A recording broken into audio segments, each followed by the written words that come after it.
Жәннәтел Әсмә кызым. Хикәйә. Автор Айзерә Кәреева Акчура. Беренче бүлек. Жәннәтел Әсмә төшләренә гел кояш чыкканы керә иде.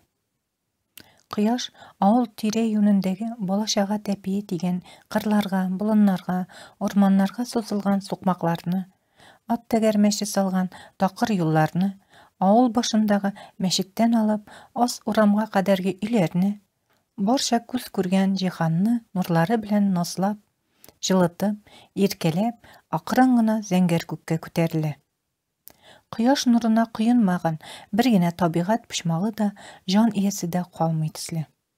Шушы гаҗәп хәлгә самими куанган кыз учларын ачып, кулларын өскә күтәрә. Бар күзәнәкләре нурда эригәнче изри һәм үзе рәхәтләнеп бер киерелә.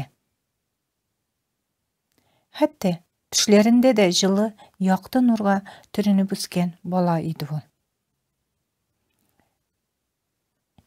3-ме, 4-ме тапкыр күтәрелде инде кояш.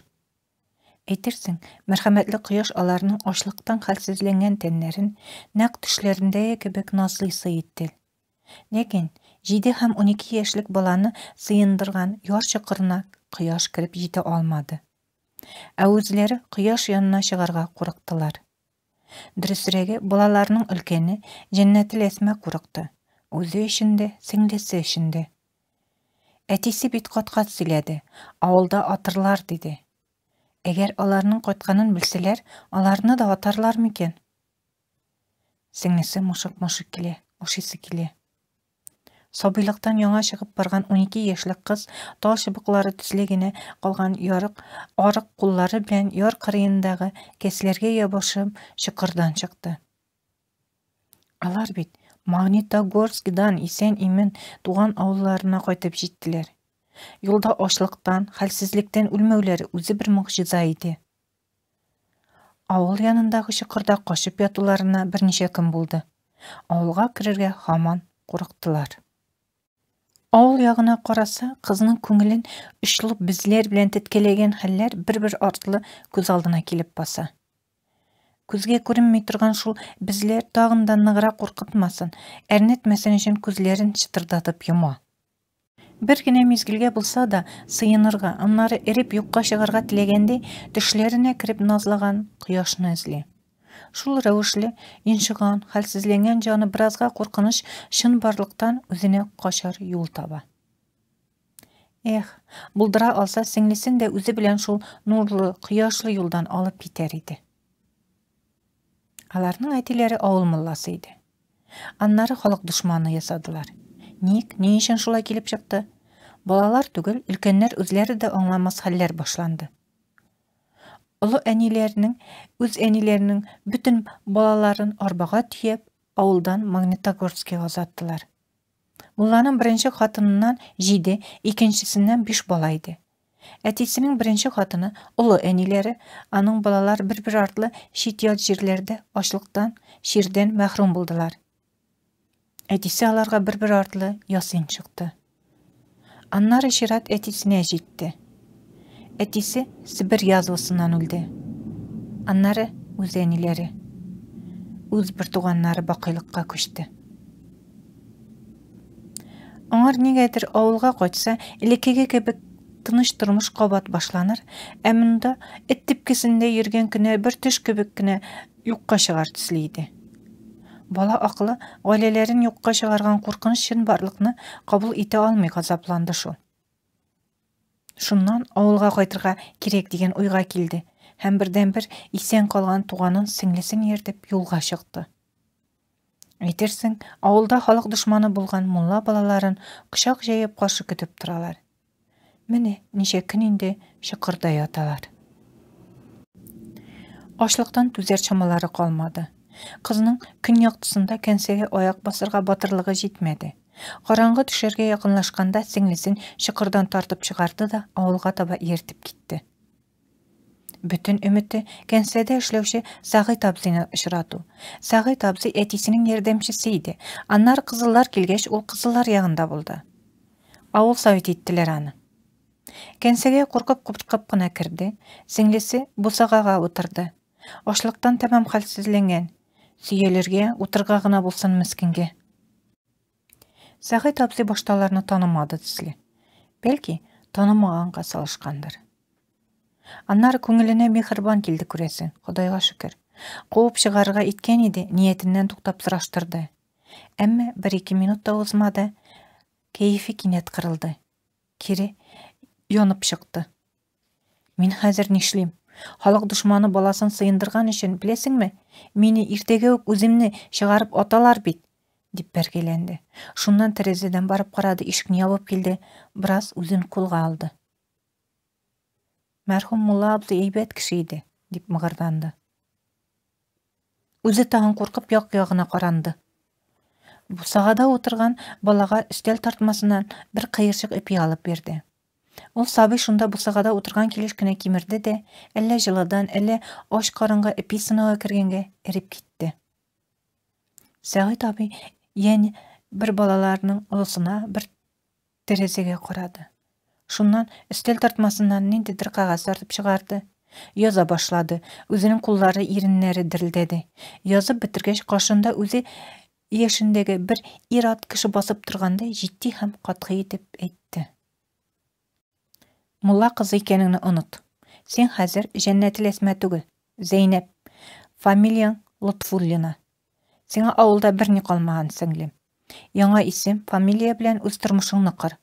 Монда исән калуың да икеле. Ә менә яңа фамилия, исем бүгеннән.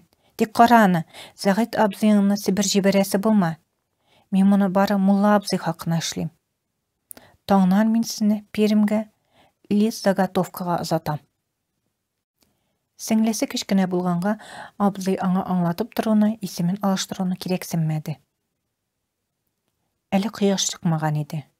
Таң белән юлга кузгалдылар. Сеңлесен җитәкләгән Җәннәтел Әсма качап сагына барган Сәгыйть абзыйдан калышмаска тырышты. Үзе эштән генә яңа исемен кабатлады.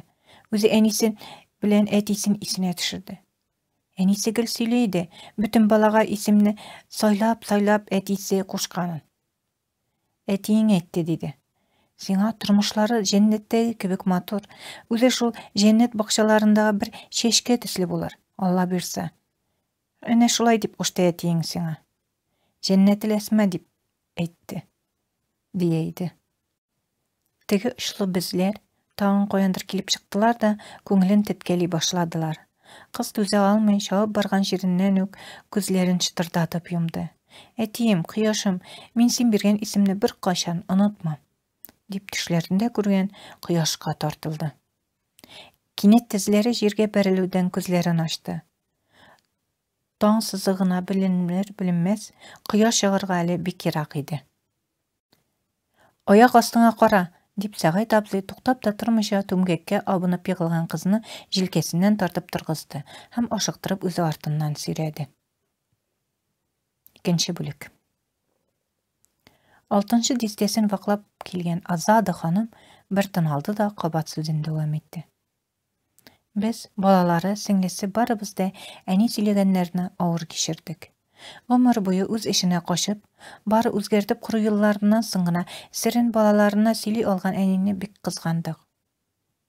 Ул беркемнән курыкмыйча әти-әнисен искә алуына, күңеле белән ирекле икәненә ышанып та җитмичә арабыздан китте. Без тиз генә Россиягә кайта алмадык. Россия архивларына запрос ясаттык. Казанга да архивка хат җибәрдек, әмма җавап килмәде. Шуннан авылга кайтмыйча булмый дип уйлаштык. Әнинең сүзләре безнең өстә әманәт булып тора. Җыелышкан саен шул хакта искә алмый калмыйбыз. Утырабыз да елыйбыз, һаман качабыз төсле. Ниһаять, менә кайтып җиттем. Җәннәтел Әсма кызы Азада бабасының туган авылында кемне генә очратса да, үзе белгәннәрне түкми чәчми сөйләде. Әнисе белән сеңлесен Перемнән Урта Азия якларына, Казакъстанга кадәр юллауларын, кызларның шунда тормыш корулары хакында әйтте. Ходаем, әнием гомере буе Җәннәтел кызым дигәнне ишетергә күпме теләгән. Туган якларына күпме юксынган ул. Теге чакта авылдан куып җибәргәч тә кайткан бит ул. Әтисенең, әнисенең, башкаларның да мәрхүмнәрнең исемнәрен хәтерләйде. Фамилияларын, нәселләрен исенә төшерә алмады, диде. Авылдашлары Азада ханымга Мулла абзыйның өе шунда булган дип, нәселләре нигезен урыны булырга мөмкин җирләрне күрсәттеләр. Аның бабасы 1926-28 елларда Мусабай авылында мулла булган. 1937 елда халык дошманы дип авылдан сөрелгән. Әмма ашыклаганнары шуннан ары китмәде. Ишеткәннәре дип сөйлиләр иде бугай дип, шуңардан узмады. Уш иткәндәй бер документ та сакланмаган. Документлардан гына торган илдә документ табып булмасын инде. Ни архивлардан, ни авылдан. 1947 елда авылда 5 йорт янып, бер юлы юкка чыкканнар. Шулар рәтеннән кызлар авылдагы соңгы төннәрен уздырган зур кәнсәдә 47 елга кадәрге документлар янып көлгә әйләнгән. Күрәсең, кәнсәне дә, документларны да коткарып кала алмаганнар. Документлары булмаган авыл тарихсыз инде. Хәер, тарихка аңар документ кирәкмиде? Кирәкмисең? Әнә авыл картлары, карчыклары сөйләргә генә булсын, аларның документлары телләрендә яна торган түгел. Тик күбесе килен кешеләр, читтән күчеп килеп шушы авылга урнашканнар. Барсын да белеп бетермиләр шул. Берсе авылга 50 елда гына килен булып төшкән, икенчесе бераз иртәрәк бугай. Бик күпне хәтерлиләр, әмма Азада ханымга кирәкле мәгълүматлары юк. Аннары элек халык душманнары турында телгә дә аларга курыкканнар бит. Сөйләп кара, үзеңне себер озатырлар. Яңа буын алар хакында белми дә, ишетми дә үскән. Хәтта мулла нәселенең фамилиясын белүче калмаган. Шулай да, менә берәү бар икән. Шушы авылдан чыккан, күпне белүче 90 яшьлек әби Чаллыда кызларында яшиде. Белми калмас диделәр. 3-нче бүлек. Азада ханым кулындагы кагазга язылган адреска, аннары фатир номерына күз ташлады. Звонокка басты. Ишекне урта яшьләрдәге хатын ачты. Исәнмесез? Миңа Газизә кирәк иде, бик зур үтенечем бар. Мин чит илдән кайттым, әниегез белән сөйләшергә иде. Газизә Азада ханымны аптырашта калдырып елап җибәрде. Эй Аллам, үтегез, әйдәгез менә бу бүлмәгә. Анда әбиләр укысын инде. Аларга мишәтләмәң. Бүген бездә бит аш. Ул арада Азада ханым йомышын аңлатырга тырышты. Мин авылда булдым. Анда исемнәрен оныттым инде, олы кешеләр сезнең әниегез янына килергә барырга куштылар. Ул гына белсә белер диделәр. Миңа бабам турында белергә иде. Мин нәселе безнең фамилиясын эзлим. Эй Аллам, соңардыгы шул. Әнкәй бәгърем үлгәнчә әйтте. Минем кырыгыма кадәр 3 кеше сорап килер. Берсе бик ерактан булыр диде. Эй Ходаем, кайлардан гына билеп әйткән диген. Ничек үлгәнче? Ни дисез сез? Бүген бит әнкәйнең кырыгына менә әбиләр җыйдык. Үзе йөргән мәчет корткаларын чакырдым, дуга укытырга. Кырыгыма кадәр 3 кеше сорап килер диде. Өченчесе бик ерактан килер диде.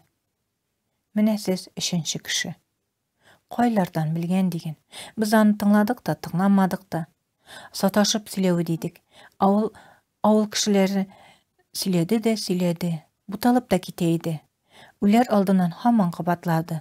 Кырыгыма кадәр 3 кеше килер дип. Азада ханымның күзләренә яшь тулды. Бу мәлдә чәчләренә шал йөгергән, үзләре дә балалар үстергән ханымнар, әнкәләрен югалткан кош балаларыдай ничектер бәләкәйләнеп, бөрешеп калдылар төсле. Бер-берсенә юату сүзләрен әйтеп, бераз тынычлангач Азада ханым. Сез дә авыл кешеләре турында берни белмисезме дип сорады. Кем кирәксең сезгә? Минем бабай авыл мулласы булган, аны халык душманы дигәннәр. Эй Ходаем, эй Аллам, ниләр генә әйтим? Әни бала чагын искә төшергәндә һаман бер булманы телгә ала иде. Миңа калса шулдыр ул. Гел мактады инде. Хатыннарын да, балаларын да. Балалары белән бергә уйнап үстек дия иде. Тик алар бит әнки әйтүенә караганда, читкә киткәннәр дә, суга төшкәндә юк булганнар. Бер язу фәләннәре, хәбәрләре дә килмәгән авылга.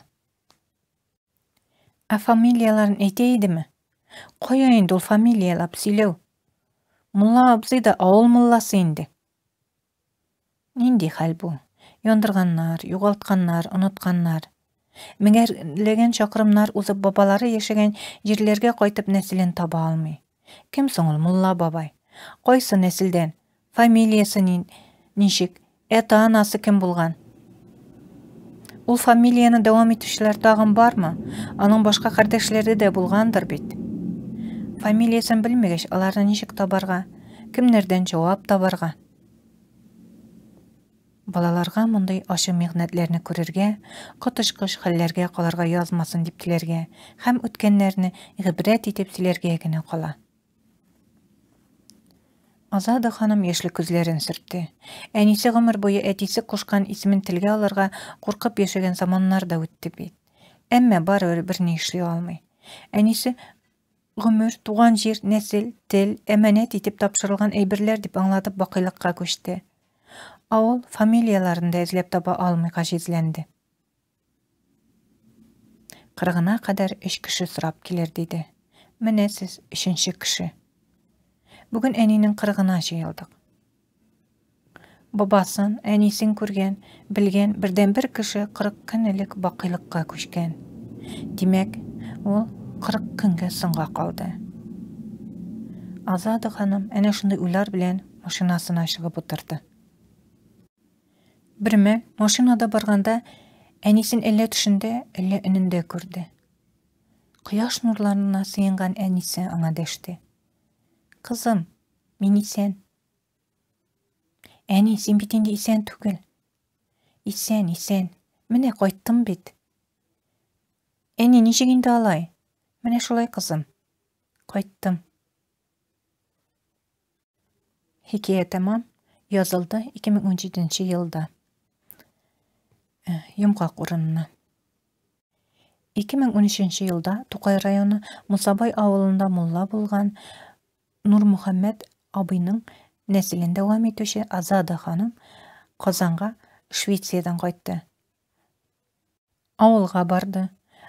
Архивларга мөрәҗәгать итте. Әмма бабалары фамилиясын ачыклый алмады. Шунлыктан кызганыч нәселләренә бәйле кешеләрне дә таба алмый китте. Хикәя менә шул вакыйгага нигезләнеп язылды. Автор Айзирә Гәрәева Акчура. Тыңлавыгыз өчен зур рәхмәт.